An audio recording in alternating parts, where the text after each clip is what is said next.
إلهنا ما أعدلك مليك كل من ملك لبيك قد لبيت لك لبيك إن الحمد لك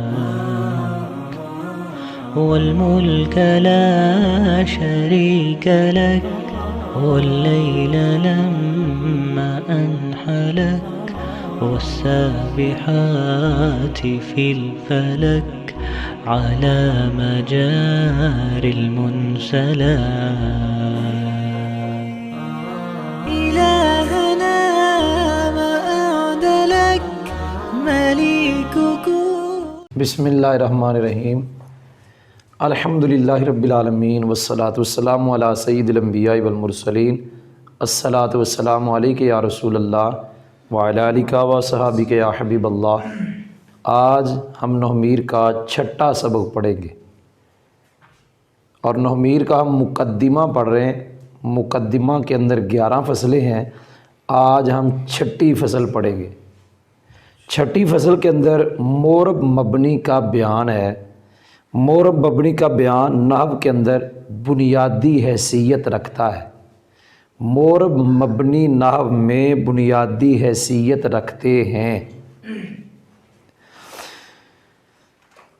مورب مبنی یہ نحو کے اندر بنیادی حیثیت رکھتے ہیں. تو چھٹی فصل کے اندر مقدمہ کی جو چھٹی فصل ہے اس میں مورب مبنی ہم پڑھیں گے. نحمیر کے اندر مورب کی جو تعریف لکھی ہے اصل میں یہ تعریف نہیں مورب کا حکم ہے. اسی طرح مبنی کی تعریف جو لکھی ہے وہ تعریف نہیں مبنی کا حکم ہے. میں آپ کو جو مورب کی اصل تعریف ہے ہدایت النحو میں قافیے میں جامی میں وہ پڑھاتا ہوں. وہ مورب کی جو تعریف ہے اس کے لیے 3 چیزیں ہیں. 2 چیزیں وجودی ہیں اور ایک چیز عدمی ہے. پھر مورب کی تعریف سمجھ آ جائے گی. نمبر 1 کہ اسم غیر کے ساتھ ملا ہوا ہو. غیر کے ساتھ یا کلمہ کہہ لیں یا اسم کہہ لیں. کلمہ غیر کے ساتھ ملا ہوا ہو. یہ پہلی چیز وجودی ہونے والی. دوسری یہ ہے کہ اس کلمے کا عامل بھی ساتھ پایا جائے اور کلمے کا عامل بھی ساتھ پایا جائے.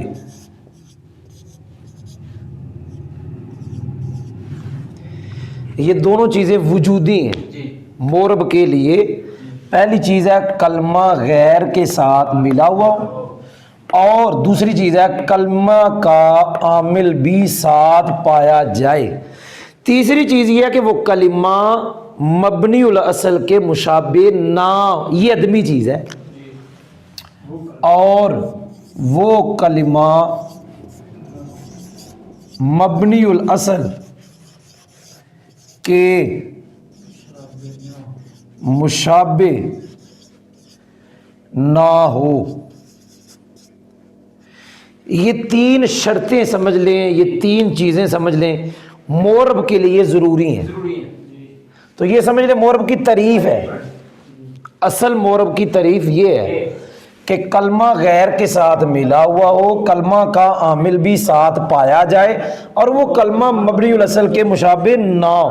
یہ 3 چیزیں پائی جائیں گی پھر مورب بنے گا. اب یہ ضروری ہے، اگر یہ نہ ہوگی تو مبنی بن جائے گا. مثال کے طور پہ خالی آپ لکھتے ہیں زید، تو یہ والی چیز نہیں پائی گئی کیونکہ یہ تو اکیلا ہے.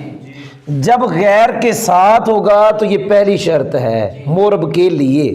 تو یہ غیر کے ساتھ ہے یا اکیلا ہے؟ یہ اکیلا ہے، کسی کے ساتھ نہیں ہے، لہذا یہ مورب نہیں ہے. یہ مورب نہیں ہے. دوسری شرط تھی کہ کلمے کا عامل بھی ساتھ پایا جائے. کلمے کا اس کی میں مثال لکھنے لگا ہوں جہاں پر یہ نہ پائی جائے. میں نے لکھا غلام زیدن، غلام زید. اب یہ غلام زید کے ساتھ ملا ہوا تو ہے، پہلی چیز پائی گئی، لیکن اس میں یہ نہیں پائی جا رہی کہ غلام کا تو عامل نہیں ہے، لہذا یہ غلام بھی مورب نہیں ہے، یہ مبنی ہے. یہ کتاب نحمیر کی بات نہیں، ویسے جو میں سمجھا رہا ہوں ہے بڑی کتابوں کی. دوبارہ پھر پڑھ رہا ہوں. مورب کے لیے 3 شرطیں ہیں، 3 شرطیں ہیں جن میں سے 2 پائی جانے والی ہیں اور 1 نہ پائی جانے والی، 2 وجودی ہیں اور 1 عدمی، پھر جا کے کلمہ مورب بنے گا. یہ پائی جائے، یہ بھی پائی جائے اور یہ عدمی بھی پائی جائے نہ ہونے کے لحاظ سے، پھر کلمہ مورب بنے گا. اگر پہلی نہیں ہے، مثال کے طور میں نے لکھا تھا زید، اس میں تو پہلی شرط نہیں پائی گئی، لہذا مورب ملا ہوا نہیں، لہذا مورب. یا غلام زیدن میں غلام میں پہلی پائی گئی لیکن دوسری نہیں پائی گئی، اس کا عامل ہی نہیں ہے، اس کا غلام کا عامل، لہذا یہ بھی مورب نہیں ہے، یہ بھی مورب، یہ بھی مبنی ہے. اس کو ایسے پڑھنا ہے غلام زیدن. ہاں زیدن جو ہے نا، کون یہ غیر کے ساتھ ملا بھی ہے، اس کا عمل بھی ہے کیونکہ یہ مضاف الیہ ہے، مضاف الیہ کا عمل مضاف ہوتا ہے. اس میں دونوں ہے، یہ بھی ہے یہ بھی ہے. تیسری شرط یہ ہے کہ کلمہ مبنی الاصل کے مشابہ نہ ہو، کلمہ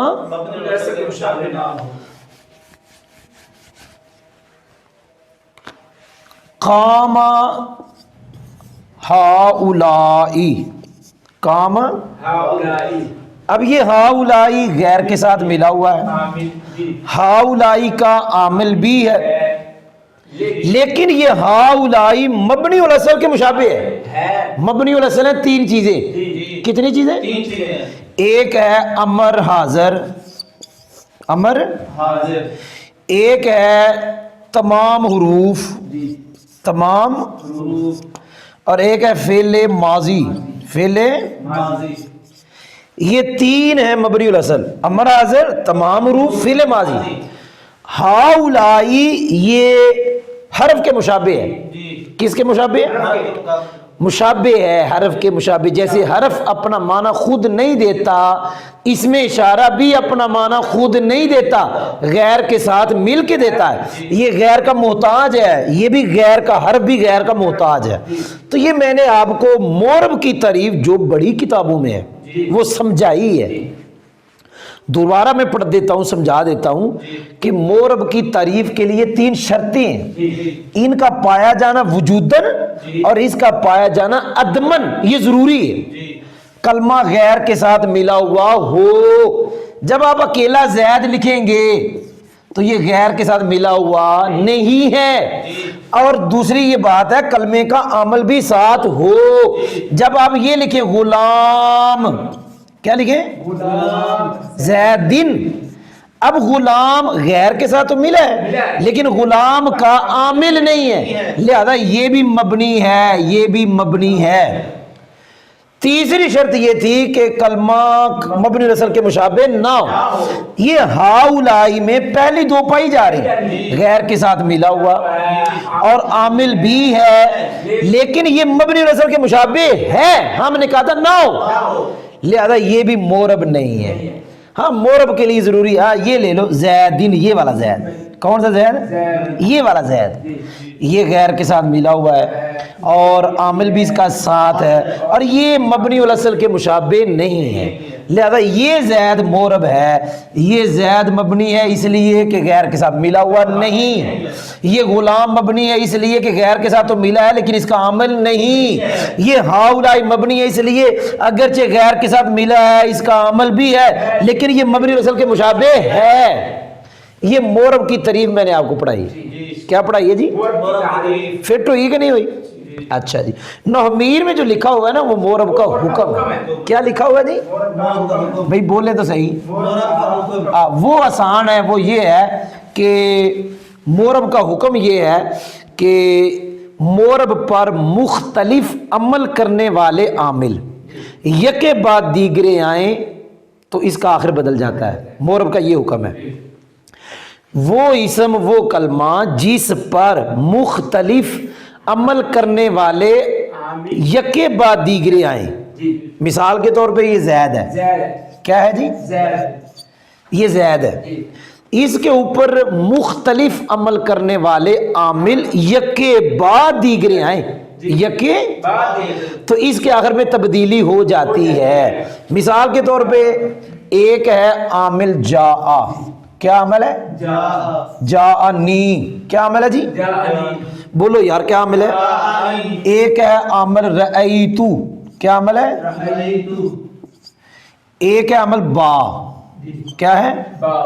یہ عامل اس کا عمل اور ہے، یہ عمل اس کا عمل اور ہے، یہ عمل اس کا عمل اور ہے. اس کا عمل ہے جر دینا، اس کا عمل ہے نصب دینا، اس کا عمل ہے رفع دینا. تو یہ مختلف عامل ہیں جو عمل میں مختلف ہیں بھی الگ الگ. ایک ہی اسم ہے زید، زید کے اوپر انہوں نے آنا ہے اور یکے بعد دیگرے آنا ہے، اور یہ عامل وہ ہیں جو عمل میں مختلف ہے. تو اب اس کا آخر کیا کرے گا؟ بدل جائے گا. جب ہم جا لگائیں گے تو پڑھیں گے زیدن، جب رأیتو پڑھیں گے تو پڑھیں گے زیدن، اور جب ہم پڑھیں گے مررتو بزیدن تو یہ زید زید زید یہ مورب ہے. اس کا حکم یہاں فٹ ہو گیا کہ مختلف عمل کرنے والے عامل یکے بعد دیگرے اس پہ آئے تو اس کا آخر بدل گیا. کبھی بدلتا ہے حرکت کے لحاظ سے زیدن زیدن زیدن، اور کبھی بدلتا ہے حرف کے لحاظ سے. مثال کے طور پہ ابو کا اگر جاءنی پڑھیں گے ہم تو آگے پڑھیں گے ابو کا واو کے ساتھ، اور اگر ہم یہاں پڑھیں رأیتو، کیا پڑھیں؟ تو پھر پڑھیں گے ابا کا، یہاں الف آ گیا. اور اگر پڑھیں مررتو تو پھر پڑھیں گے بی ابی کا. کیا پڑھیں گے؟ تو یہاں پر آخر میں حرف بدلا، واو آیا، الف آیا، یا. یہ الگ بات ہے کیسے بس مائے ستہ میں آئے گا. تو بارہ میں نے آپ کو مورب کا حکم پڑھا دیا کہ مورب کا حکم یہ ہے کہ اس کا آخر مختلف عمل کرنے والے عامل کے یکے بعد دیگرے آنے کے بعد بدل جاتا ہے. کبھی وہ بدلے گا حرکت کے لحاظ سے، کبھی بدلے گا حرف کے لحاظ سے. یاد ہو گیا؟ یہاں میں آپ کو عامل کی تعریف بھی پڑھانے لگا ہوں. عامل کیا ہوتا ہے؟ ابھی میں نے آپ کو دو چیزیں پڑھائی ہیں، ایک پڑھائی ہے مورب کی تعریف اور ایک پڑھایا مورب کا حکم. میں دوبارہ پڑھا رہا ہوں مورب کی تعریف. مورب کی تعریف کے لیے تین چیزیں ہیں. نمبر ایک، کلمہ غیر کے ساتھ ملا ہو. نمبر دو، کلمے کا عامل ساتھ ہو. نمبر تین، کلمہ مبنی الاصل کے مشابہ نہ ہو. میں نے فٹ کرایا. میں نے مورب کا حکم پڑھایا کہ مورب کا حکم یہ ہے کہ مختلف عمل کرنے والے، مختلف عمل کرنے سے مراد ہے ہر ایک عمل الگ الگ. جا کا عمل تھا رفع، رأیتو کا عمل تھا نصب، با کا عمل تھا جر.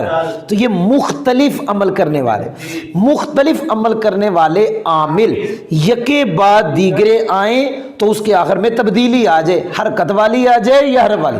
یہ مورب کا کیا ہے؟ حکم. یہاں میں پڑھانے لگا ہوں آپ کو عامل کی تعریف. کس کی تعریف جی؟ عامل کی تعریف. بھائی بولے تو صحیح. عامل کی تعریف. عامل کی تعریف پڑھانے لگا ہوں. عامل کس کو کہتے ہیں؟ عامل کی تعریف. اچھا جی، ایک ہوتا ہے عامل اور ایک ہوتا ہے معنی اور ایک ہوتا ہے مورب. یہ مطلب محلے اعراب ساری باتیں. عامل کی تعریف پڑھنے لگا ہوں. مثال کے طور پہ یہ تھا جاءنی، یہ عامل ہے. یہ پتہ کیا چاہتا ہے؟ فاعل. کیا چاہتا ہے؟ فاعل.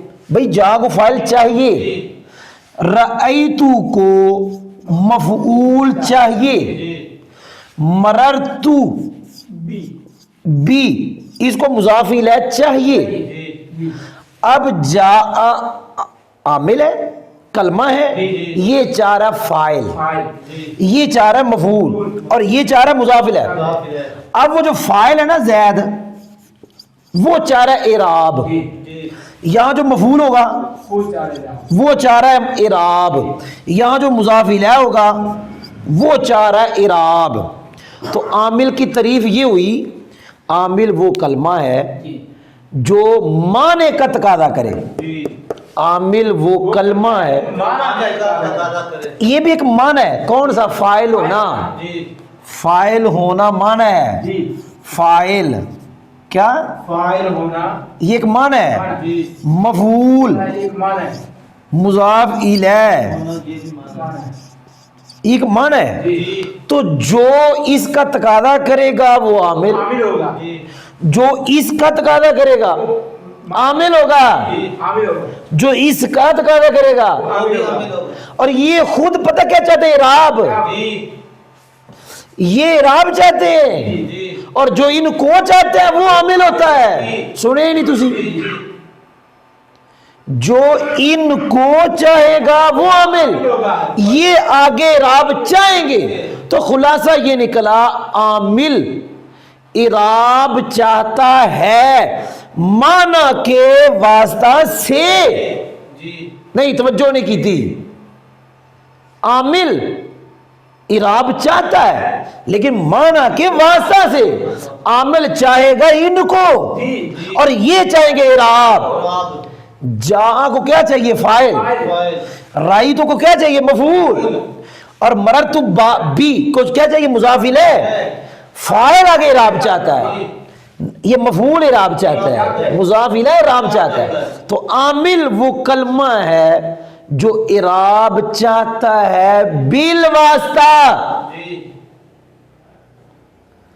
عامل وہ کلمہ ہے جو اعراب چاہے گا کیونکہ اس نے اعراب چاہا ان کے واسطہ سے، اور یہ کیا ہے؟ معنی ہے۔ توجہ کی تھی ہے کہ نہیں کی تھی؟ سمجھ آ گئی ہے؟ تو میں نے آپ کو 3 چیزیں پڑھا دی، مورب کی تعریف، مورب کا حکم، عامل کی تعریف۔ دوبارہ تینوں چیزیں پڑھا رہا ہوں۔ مورب کے لیے 3 چیزیں ہیں۔ نمبر 1، کلمہ غیر کے ساتھ ملا ہوا ہو، ملا ہوا ہو۔ نمبر 2، کلمے کے ساتھ اس کا عامل ہو۔ نمبر 3، کلمہ مبنی الاصل کے مشابہ نہ ہو، پھر مورب ہوگا۔ مورب کا حکم یہ ہے کہ اس کے اوپر مختلف عمل کرنے والے عامل یکے بعد دیگرے آئیں تو اس کا آخر بدل جائے۔ جیسے زید ہے، اس کا عمل الگ ہے، اس کا الگ ہے، با کا الگ ہے۔ یہ آیا تو آیا زیدن، یہ آیا تو آیا زیدن، اور آئے یکے بعد دیگرے، کٹھے نہیں آئے۔ یہ آیا تو آیا زیدن۔ میں نے عامل کی تعریف پڑھائی۔ عامل وہ کلمہ ہوتا ہے جو معنی کو چاہتا ہے، معنی سے مراد ہے فاعل، مفعول، مضاف الیہ، اور وہ معنی آگے اعراب چاہتا ہے۔ سمجھ آئی ہے؟ یہ معنی رفع چاہتا ہے، یہ معنی نصب چاہتا ہے، یہ معنی جر چاہتا ہے۔ تو یہ بھی کہہ سکتے ہیں آپ، عامل وہ کلمہ ہے جو اعراب کو چاہتا ہے معنی کے واسطہ سے۔ یاد ہو گیا؟ اچھا جی، یہاں پھر وہ بیان کرتے ہیں نحمیر میں کہ جا عمل ہے جی، زید مورب ہے، اس کے اوپر جو ضمہ ہے وہ اعراب ہے، دال محل اعراب، محل اعراب میں اعراب کی جگہ، اعراب کی یاد ہو گیا؟ تو مبنی کی تعریف لکھتے ہیں، یہ بھی اصل میں مبنی کا حکم ہے۔ مبنی کی تعریف بڑی کتابوں میں ہے تو وہ بعد میں پڑھائیں گے بڑی کتابوں میں، یہاں ہم اتنے کافی کریں گے۔ مبنی وہ کلمہ ہے جس کا آخر مختلف عوامل کی وجہ سے نہیں بدلتا، عوامل بدل جائیں آخر نہیں بدلتا، اسے مبنی کہتے ہیں۔ جیسے میں نے مثال میں لکھا تھا، کام ہاؤلائی، ہاؤلائی کے شروع میں کام آئے گا پھر بھی ہاؤلائی، ہاؤلائی کے شروع میں ریتو آ جائے پھر بھی ہاؤلائی، اور ہاؤلائی کے شروع میں با بھی آ جائے پھر بھی ہاؤلائی، پتہ چلا ہاؤلائی یہ مبنی ہے۔ عامل مختلف عمل کرنے والے یکے بعد دیگرے آ بھی جائیں پھر بھی آخر نہ بدلے، اسے مبنی کہتے ہیں۔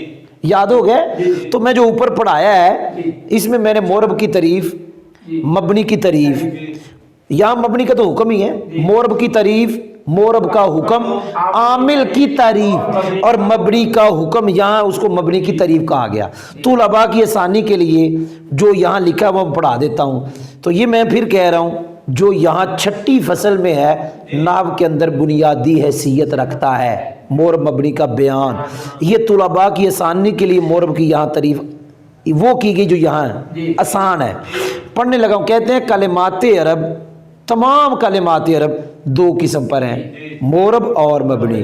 مورب وہ کلمہ ہے جس کا آخر مختلف عوامل کی وجہ سے بدل جاتا ہے، جیسے جانی زید الریت زید مرتو بزید میں زید.